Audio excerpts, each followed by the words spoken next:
이 영상을 보시는 여러분은 지금 살고 있는 인생을 어떻게 생각하시나요? 긴 인생을 살면서 우리는 수많은 일들을 겪게 되죠. 찬란히 빛나는 햇살을 받으며 행복을 만끽하기도 하고요. 장마처럼 오랜 시간 내내 비가 멈추지 않곤 합니다. 간혹 폭풍우가 몰려와서 너무나 힘든 시기를 보내기도 하죠. 그리고 이 모든 순간들이 모여 우리네 인생이라는 장편 드라마가 만들어집니다. 어느 드라마가 그렇듯 늘 좋은 일이 있기는 힘듭니다. 희노애락이 인생 내내 계속하여 반복적으로 일어나게 되죠. 좋은 일과 힘든 일, 기쁜 일과 슬픈 일, 그리고 무수히 반복되는 무색무취한 느낌을 주는 평범한 나날들이 펼쳐집니다. 그런데 여러분, 한번 생각해 보세요. 당신의 인생에서 가장 많이 차지하는 날들은 어떤 날들인가요? 아마 대부분은 특별한 느낌 없이 보내게 되는 평범한 나날들일 것입니다. 불행하거나 우울하다고 느끼는 날들, 외롭다는 생각이 드는 나날들이 오히려 더 많을 수도 있습니다. 만약에 매일매일 우리의 나날들이 기쁘고 좋은 하루로 만들 수 있다면 얼마나 좋을까요? 그렇게 되면 우리의 인생은 얼마나 충만할까요? 오늘은 매일매일을 행복과 기쁨으로 가득하게 만드는 방법들을 메리 파이퍼의 책 나는 내 인생이 참 좋다, 이것을 통해 알려드리려 합니다. 이 책은 베스트셀러 작가이자 유명한 심리치료자인 메리 파이퍼가 심혈을 담아 쓴 책입니다. 자신의 인생을 살면서 얻은 해안들을 덤덤하게 우리들에게 건네줍니다. 나는 내 인생이 참 좋다. 현재 노년의 시기를 보내고 있는 작가처럼 나는 내 인생이 참 좋다. 저는 책의 이름만 봐도 마음이 뭉클해졌습니다. 오늘 이 영상은 마음 편하게 들어주세요. 어쩌면 당신의 운명을 바꾸게 될 이야기를 시작하겠습니다. 헬리콥터의 불빛. 랠프 윌도 에머스는 200년 전에 이렇게 썼다. 사건이 안장에 앉아 인간을 몰고 간다. 그런데 2020년도보다 이 말이 들어맞은 적은 없는 듯하다. 우리가 통제할 수 없는 거대한 세상의 힘이 우리를 크게 변화시켰다는 사실을 전 세계인이 깨달았다. 2월 말부터 짐과 나는 꼭 필요한 때를 제외하고는 집을 떠나지 않았다. 캐나다 국경이 봉쇄되고 짐의 밴드 일도 취소되었으며 우리는 3월 말까지 집 안에 갇혀 있었다. 당연히 여기던 즐거운 일상이 전부 날아갔다. 예를 들면 가족과의 저녁 식사, 짐의 밴드 음악에 맞춰 춤추기, 농산물 직거래 장터, 세상 곳곳을 그냥 자유롭게 돌아다니는 일 등이 다 사라진 것이다. 거리는 점점 조용해졌고 새 소리는 더욱 크게 들렸다. 천만다행으로 검은 방울새와 홍관조는 바이러스에 걸리지 않았다. 모든 헬스장이 문을 닫자 졸지에 홈스댐은 운동하는 사람들로 붐볐다. 나는 마스크를 쓰고서 친구들과 호수 둘레 빙판길을 걸었다. 감사함을 느꼈다. 우리 집이 이 도시의 큰 병원 두 곳 사이에 있다 보니 네브래스카주 전역의 작은 병원에서 코로나 환자를 싣고 날아오는 헬리콥터 소리가 상공에서 들리고 그 광경이 또렷이 보였다. 아울러 환자를 싣고 응급실로 질주하는 구급차의 사이렌 소리가 온종일 들리고 빨간 불과 파란 불이 번쩍이는 구급차 불빛이 호수 저편에 어릉거렸다. 짐과 나는 밤하늘에 뜬 달과 별을 바라보다가 동쪽 하늘을 가로지르며 세인트 엘리자베스 병원이나 브라이언 병원으로 날아가는 헬리콥터의 깜빡거리는 불빛을 보기도 했다. 활동이 없어지자 내 자아감도 사라졌다. 나는 언제나 관계로 나 자신을 지켜왔다. 그런데 이젠 집만 빼고 모든 사람과 멀리 떨어져 버린 듯 했다. 인생이 코로나19 팬데믹 전과 후 두 부분으로 나뉘었다. 코로나19 시대는 끝이 보이지 않는 반면 이전 시절은 가물가물하고 비현실적인 것이 되었다. 나는 내가 일하지 않아도 되고 쫓겨날 걱정을 하지 않아도 되는 운 좋은 사람에 속한다는 걸 잘 안다. 엄청난 고난을 겪으면서도 그 역경을 어떻게든 견뎌내는 이들에게 대단한 존경심이 쏟았다. 그들에 비하면 내 고생은 보잘것없는데도 계속 버거운 느낌이 들었다. 언젠가 한 친구가 내게 미래 계획이 뭐냐고 물었다. 나는 그 질문을 받고 멍해졌다가 결국 이렇게 대답했다. 우린 저녁으로 엔칠라다를 먹을 거야. 어둠이 폭풍우를 몰고 오는 구름처럼 내게 내려왔고 이 구름 중 일부는 1년이 넘도록 거치지 않았다. 오자크 트레일러에 살던 그 해와 마찬가지로 가족을 다시 볼 수 없었기 때문이다. 캐나다에 있는 아이들을 생각하면 내 몸이 얼음 속에 들어간 것만 같았다. 미래에 대해서 생각할 도리가 없었다. 전문가든 권력자든 그 누구도 다음에 무슨 일이 일어날지 정말로 알지 못했다. 우리는 아무것도 계획할 수 없었다. 2020년의 단어는 항복이었다. 계획과 소망, 주체의식 따위는 포기하고 기대치를 계속 낮춰야만 했다. 나는 봉쇄와 집단 공포에 더욱 수능해 갔다. 흑인 미국인의 역사와 문학이 담긴 책을 읽으면서 그 해를 보내야겠다고 결심했다. 새 책을 한 권 쓰기로 계약했고 내가 활동하는 환경단체와 줌으로 회의를 했다.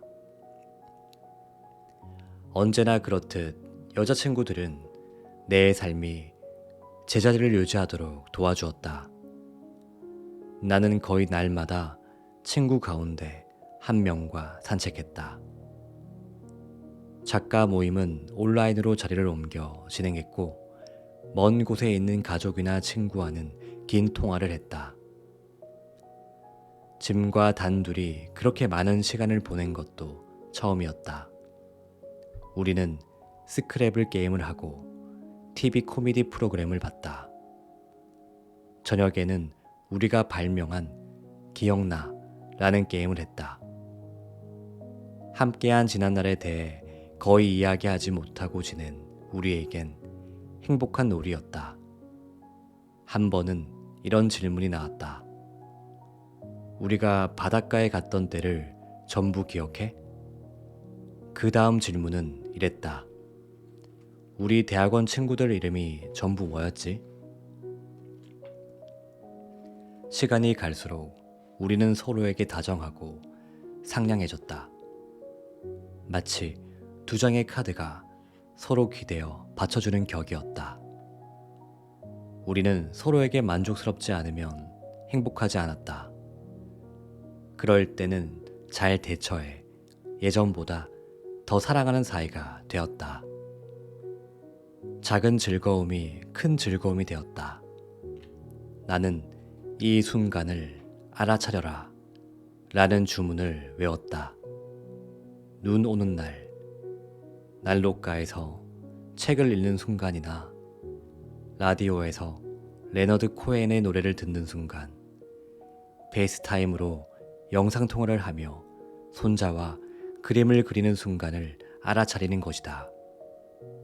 어디에나 구급차와 헬리콥터의 불빛이 있었지만 내게는 다른 종류의 빛을 찾아낼 방법이 있었다. 부처의 빛. 코로나19 팬데믹 전 우리 불교에는 일요일 아침마다 한 심리학자의 사무실 지하에서 만났다. 일요일에도 해야 할 일이 많았기에 신경이 곤두선 채 서둘러 시내를 가로질러 모임 장소로 질주에 들어가곤 했다.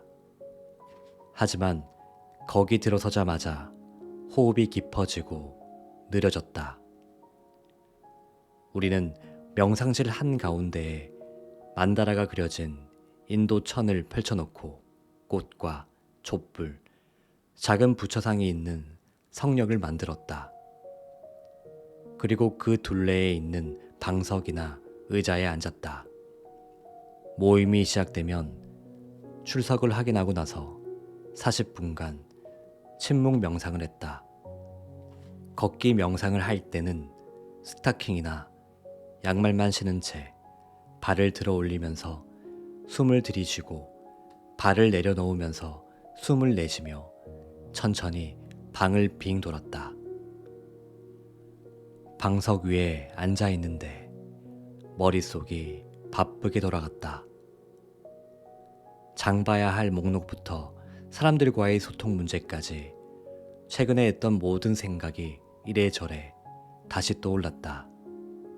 내가 기분을 상하게 한 사람은 없었는지 걱정도 됐다. 책임져야 할 이런저런 것이 고민스러웠고 모든 일을 일정대로 잘 해낼 수 있을지 의문이었다. 가족이 그리웠다. 어떤 건 좀 더 하길 바랐고 어떤 건 좀 덜 하길 바랐다.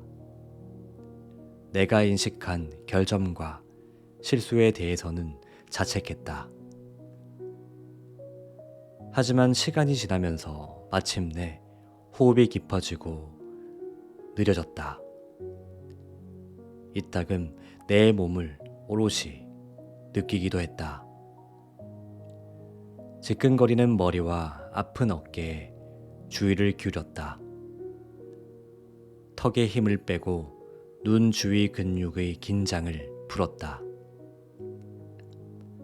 심장이 뛰는 소리와 바깥의 바람 소리가 들렸다. 생각과 감정이 여전히 올라왔으나 붙들어 두지는 않았다. 그것을 관찰하고 그것이 떠나니게 내버려 둔 채 다시 호흡에 집중했다. 명상을 하면서 단 1분이라도 완전히 깨어있는 의식을 느낀다면 그건 엄청난 행운이다. 하지만 노력해서 얻을 만한 가치가 충분했다. 가끔은 나 자신에게 자비를 베풀며 스스로의 사소한 결점이나 궤벽에 미소를 지을 수 있었다. 삶이 너무나 소중하게 느껴져서 눈물이 두 뺨을 타고 주르르 흘러내릴 때도 많았다. 세상이 너무나 감동적이라는 생각과 느낌이 들었다. 명상이 끝나면 더는 뭔가를 마냥 곱씹지 않았다. 작은 자아의 얼매인 나 자신을 잠재우고서 더 큰 뭔가와 이어지는 느낌이었다. 어깨에 들어갔던 힘이 빠졌고 마음은 느긋하고 편안해졌다. 이제 더는 아무것도 꽉 붙들고 있지 않았다. 명상 후에는 부처님의 설법이나 경전에 대한 강론을 듣거나 우리의 글쓰기와 예술 이야기를 나눴다. 다도나 토론은 회원들이 주도적으로 이끌었다.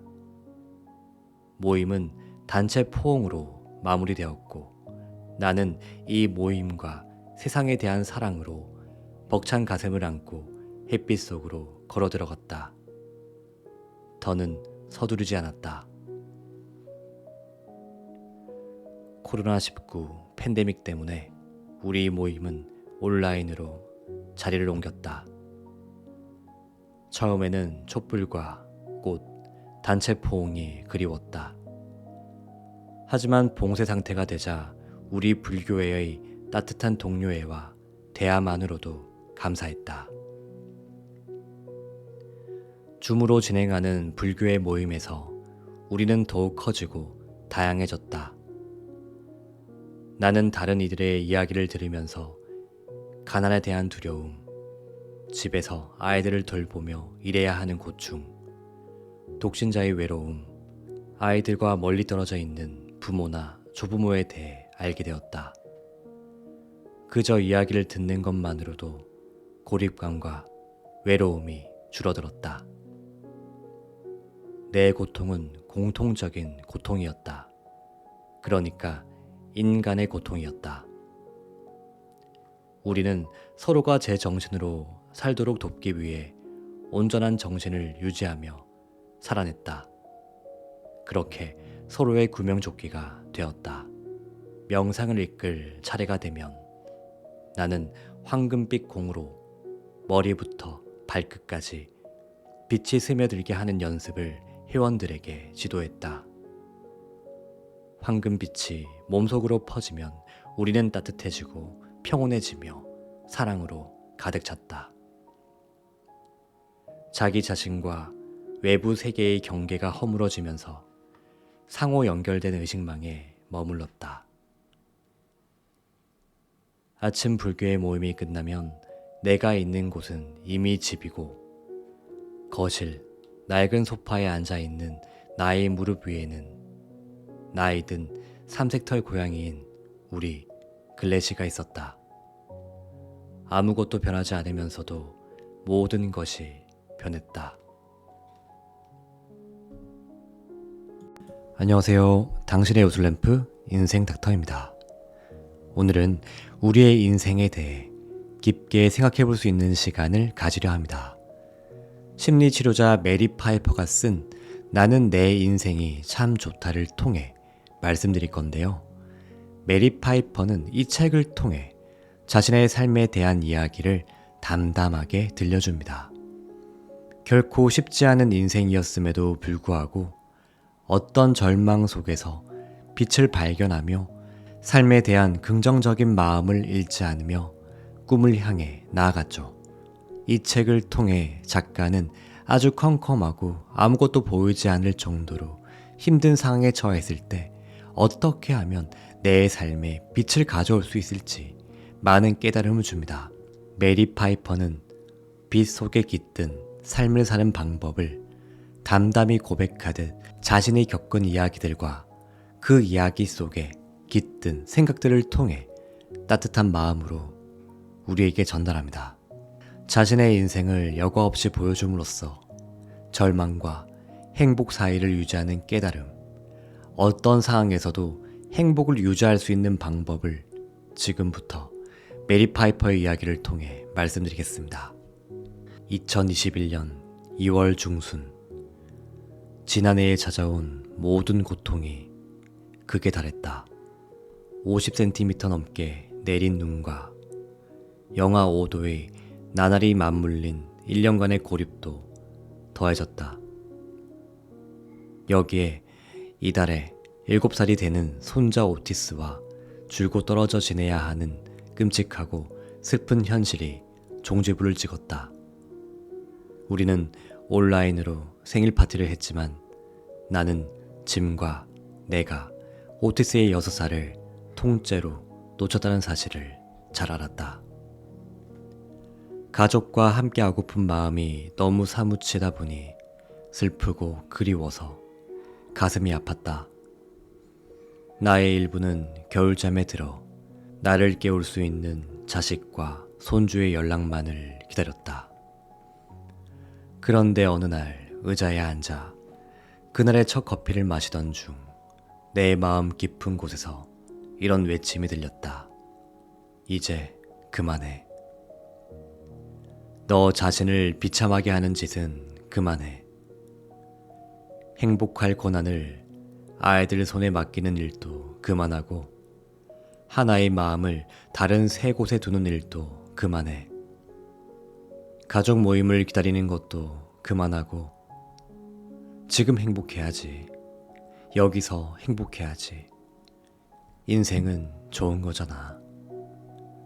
이후에 명상을 하면서 내 심장이 뛰는 걸 알아차렸다. 맥박이 일정하게 뛰는 게 얼마나 감사하던지, 심장이 뛰길 멈추면 모든 것이 끝난다는 사실을 뼈저리게 절감했다. 불교에서 말하는 삼독인 분노와 무지, 애착에 대해 사색했다. 분노와 무지의 위험은 늘 잘 알았으나 애착을 도구로 보는 건 나로서는 이해하기 어려웠다. 애착은 사랑의 다른 말이자 내가 평생 추구했던 것이 아닌가. 나는 사랑받는다고 느낄 때 행복하지 않았던가. 하지만 불교에서 말하는 애착은 욕망하고 갈망하게 하는 모든 감정에 적용된다. 내 자식과 손주에 대한 사랑과 끊임없는 그리움이 나를 고통에 빠뜨렸다는 걸 이제야 비로소 이해했다. 나를 구하는 길은 꽉 쥐고 있던 손에 힘을 풀고 내가 바꿀 수 없는 상황에 항복하는 것이었다. 그 다음 일요일은 음력설을 지나고 초사흘이었는데 그날 부처님의 일화를 하나 들었다. 부처님이 제자들과 함께 나무 아래에 앉아 있는데 한 농부가 다가와 부처님에게 잃어버린 자기 소 6마리를 봤냐고 물었다. 부처님은 보지 못했지만 제자들에게 그 소를 본 적이 있느냐고 물었다. 모두가 그런 적 없다는 뜻으로 고개를 가로저었다. 그 농부는 울음을 터뜨리며 이렇게 소리치면서 달려갔다. 난 망했어. 그 소들은 내가 가진 전부였는데. 부처님은 제자들을 보며 말했다. 너희가 얼마나 운이 좋은지 생각해 보거라. 너희는 잃을 소가 없지 않으냐. 나는 내 소를 포기해야 했다.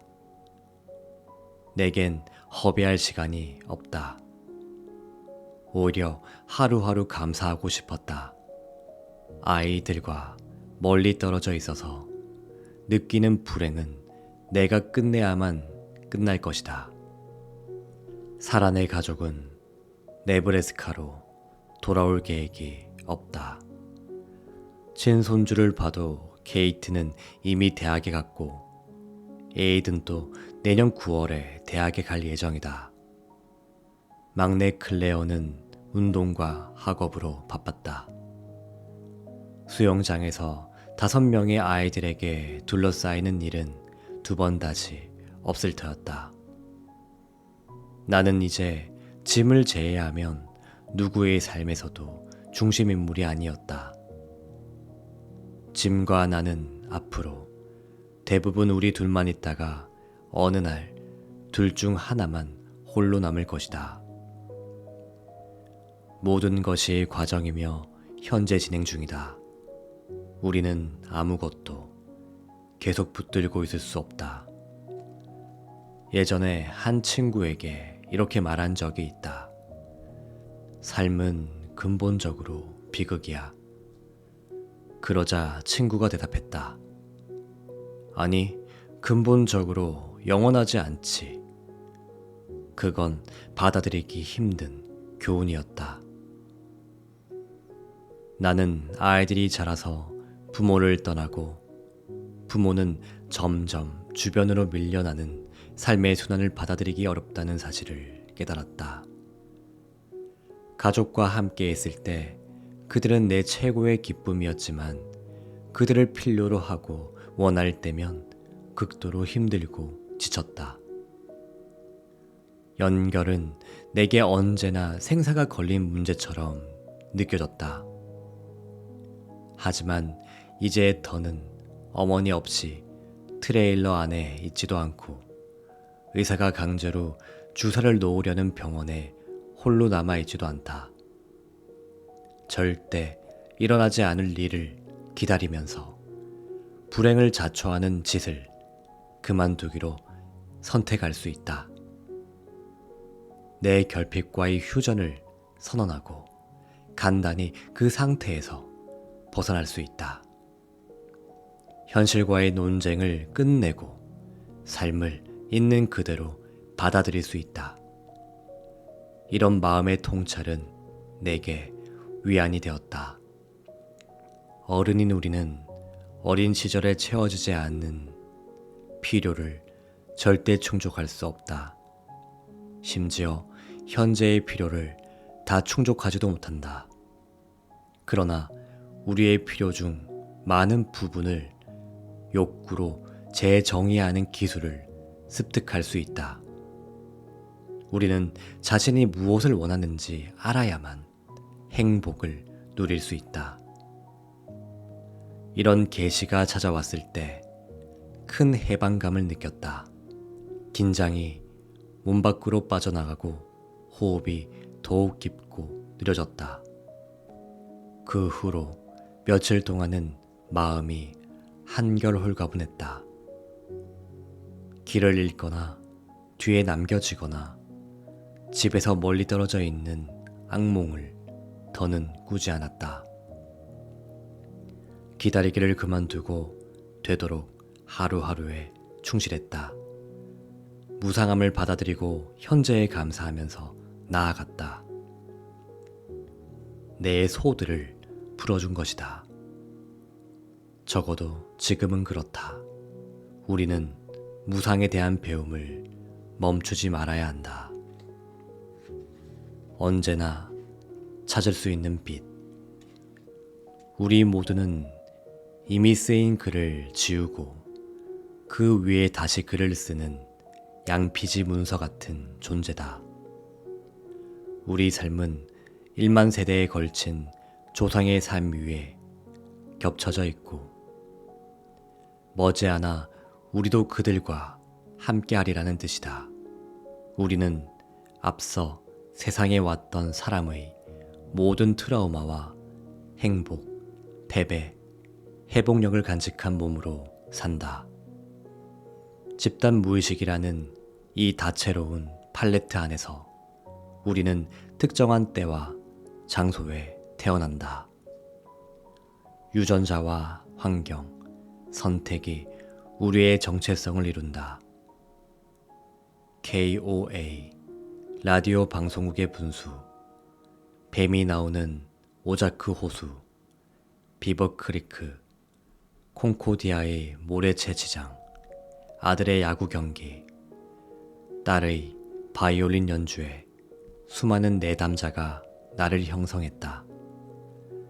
내가 들은 모든 음악과 내가 읽은 모든 책이 나를 표상한다. 내 안에는 에이브러햄 링컨과 월락 헤더, 틱릿한, 펩톤스가 들어있다. 나의 이야기는 내가 아기였을 때 나무 사이로 아른거리는 빛을 바라보던 순간부터 시작된다. 어린애였을 때는 가족에게 전적으로 기대며 사랑을 구했지만 10살 무렵에는 사랑하는 사람을 찾아내어 관계 맺는 법을 알았다. 그리고 동물과 나무, 강을 통해 나를 위로하는 법을 익혔다. 독서 역시 내게 큰 위안이었고 더 나아가 나의 세계 지도이자 도덕적 상상력의 원천이었다. 게다가 많은 외로운 아이들과 마찬가지로 어머니 대지와 아버지 하늘, 할머니 달림과 유대감을 형성했다. 70대인 지금은 어린 시절의 양상에 최대한 가까워지고 있다.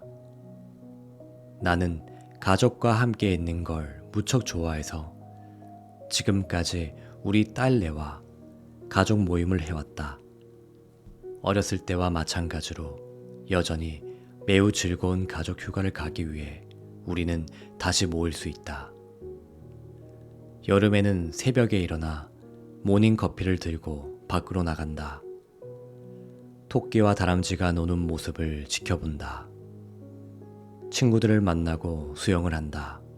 나는 데크와 테라스, 등나무 정자, 야외 카페를 매우 좋아한다. 여름에는 집 해먹에 누워서 날이 어두워져 글씨가 제대로 보이지 않을 때까지 책을 읽는다. 나무 사이로 아른거리는 빛은 여전히 내게 큰 기쁨을 준다. 나는 운이 좋았다. 내 삶은 좋은 책과 음악, 사람들, 네브래스카의 광활한 대지로 채워졌다. 사랑이 가득한 삶을 바랐고 내 삶 대부분은 사랑으로 채워졌다. 코로나19 팬데믹은 외로움의 전곡을 찔렀다. 그때 일어난 일은 미주리의 트레일러에서 버림받았다는 느낌이 든 이유로 겪은 일과는 전혀 달랐다. 통제할 수가 없었다.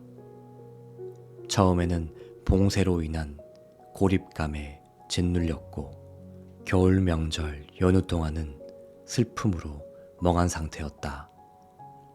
하지만 내 행복을 더는 외부 조건이 좌우하게 놔두면 안 된다는 걸 깨달았다. 앞으로 나아가려면 성장하는 길밖에 없었다. 일상적인 행복은 그날의 상황에 달려있다. 개와 함께 산책을 즐기거나 멋진 영화를 볼 수 있다. 친구들을 위해 케이준 스타일 음식을 장만하거나 바닷가로 휴가를 떠나도 된다. 반면 깊은 행복감은 조건과 무관하다. 그것은 주의력 문제다. 팬데믹은 훌륭한 선생님이었다. 나는 집의 진정한 의미를 배웠다. 집이란 사방이 어두워질 때 빛을 찾는 곳이다. 우리는 상황이 어떻든 노력으로 자신의 주의력을 조절하는 법을 배울 수 있다. 자신의 행복에 대한 책임을 받아들이고 내면을 들여다보면서 언제나 찾을 수 있는 빛을 발견하면 된다. 자신의 삶을 잘 꽃피워가는 한 친구가 내게 얘기해준 대로 내 행복에 필요한 것은 전부 내 머릿속에 들어있다. 나는 이제 트레일러 안에서 구조되길 기다리는 아이도 아니고 의사가 주사바늘 휘두르는 병원에 홀로 남겨진 소녀도 아니다.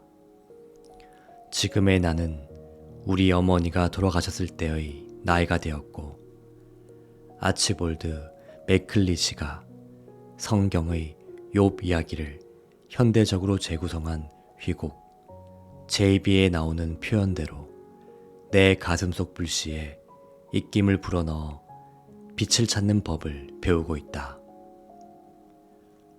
그리하여 내게 찾아오는 모든 좋은 일에 집중하는 법을 배웠다. 세상에서 받을 수 있는 것에 대한 기대치를 낮추고 너무나 많은 것을 당연하게 여기는 것을 그만뒀다. 항복하는 법도 배웠다. 끔찍했던 코스타리카 여행의 교훈이 되살아났다. 기진맥진에서 바다로 떠내려갈 때 나를 구해준 것이 항복이었다.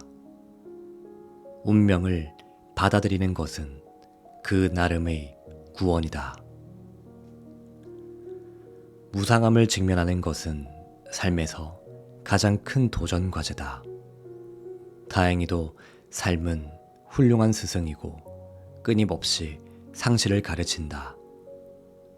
나는 무상함을 받아들일 때도 있고 그것에 저항할 때도 있다. 하지만 대체로 이중생활을 한다. 하루하루 행복을 느끼면서도 우리 모두가 짊어진 비극을 인식한다. 나는 거의 매일 외부 조건과 상관없이 빛을 찾을 수 있다. 소중한 1분도 낭비하지 않으려고 노력한다.